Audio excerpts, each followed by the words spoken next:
How we doing today, neighbors? Ian with eTrailer here, and today we're going to take a look at and then install the CURT 2-inch by 2-inch Class 3 receiver hitch on our 2025 Kia Carnival. Let's go over a couple features of that and then worry about the install. Now this is going to feature a 2-inch by 2-inch receiver here and is going to open up the options on the Carnival for any accessory that you may want, or paired with some 4-pole or a 7-pole wiring, open up your towing options. We are looking at 4,000 pounds for that towable weight capacity, and then for the tongue weight, meaning the pressure down on the hitch, we're looking at 600. You would want to double check your owner's manual and make sure that the numbers aren't lower there, and if they are a lower number, make sure you stick to that weight. And this is going to feature a 5/8 inch pinhole. The pin is not included with the kit, so please do make sure that you look at our website for any great locking options to keep your trailer or accessory safe. And I really like these giant safety chain loops that we've got on this one. Very easy to access. It's going to work great with any S-binder style or clevis type that you may have. Couple measurements to keep in mind while we're looking at this hitch. It is an exposed tube type, so it is sitting pretty low to the ground, and from the ground to the top of the inside of the receiver tube, we're looking just below a foot. So that's going to give you the idea if you've got any accessories that may sit a little bit lower, if you'd like a riser or something there. And one more measurement to keep in mind, just in case you've got any folding accessories. We are looking at, from the center of the hitch pinhole out to the edge of the bumper, 3.5 inches. That'll give you an idea of how far your accessory is going to sit out from the rear of the vehicle. Now, before we get into the install, I would say that if you're going to throw a hitch on here, it's probably best to do that wiring at the exact same time. We're going to have a couple plastics underneath that'll make it easier to be able to route your 4-pole or 7-pole wiring. But if you happen to watch this video and think to yourself, I don't want to try to tackle that, please do check out our dealer locator on the website.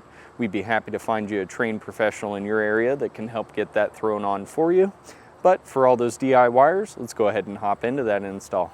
We are going to begin under the vehicle, removing on the driver's side this plastic panel. There's a set of push pin style fasteners that can be removed either with a flathead or a poppet tool here.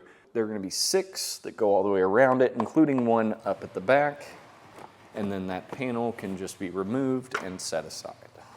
We'll be dropping the exhaust, but beforehand you do want to support that. Either a ratchet strap or just some type of rope would be fine. We just want to make sure that when we drop the couple exhaust hangers we're taking loose, that this exhaust doesn't put any pressure up further in the system. Here on the driver's side, we're going to begin at the tip of the exhaust.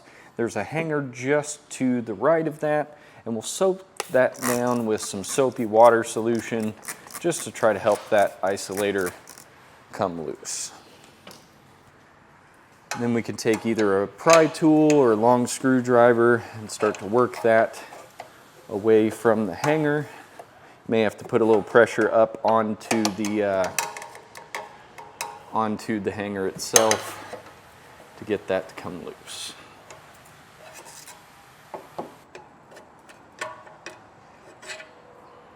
At the rear of the muffler, we've got another hanger we're going to take loose, again using that soapy water mixture. Best thing to do once you've got that on there, just kind of work that by hand so all that can get in between the rubber isolator and the shaft. And we'll force that one off. Now those 2 loose should be more than enough. All we're going to try to do is just have the exhaust to where we can push this down enough to slide the edge of that hitch up into place. On both driver and passenger side, we'll need to identify the welded nuts. There should be 3 on each side, and you can either run a bore brush into those to get them clean, but for us, with this being a 25, we're pretty clean already. So I'm just going to hand run our hardware into each hole on both sides to make sure that we're going to be clear of any debris when we put the hitch up. You're going to want a second pair of hands to be able to put this hitch in place. I got Jonathan here giving me a hand. He's going to be on our driver's side, which is open, And then on the passenger side, we just need to pull the exhaust down enough to slide that up into place. And we'll start one of the bolts by hand. Then we'll take that conical washer, make sure the teeth are facing towards the hitch, run that up through the hitch, and get one started by hand on each side.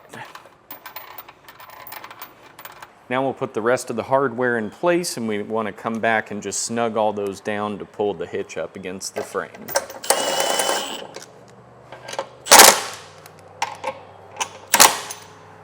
Now we are going to come back through and torque all that to spec. If you don't happen to have a torque wrench, you can either pick one up with your order with us or head down to that local parts store and they should be able to rent one out for you. Now, talking about our driver's side and tightening that hardware, we do have the exhaust in the way, and all we can do with it is kind of move that left or right to try to get to those bolts. This rearmost one's not going to be a big deal, but those two up above the exhaust are rather difficult to get to.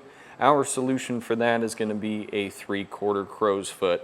All of the bolts are 3/4, so you'll need not only that 3/4 socket, but it's much easier to access those with the crow's foot.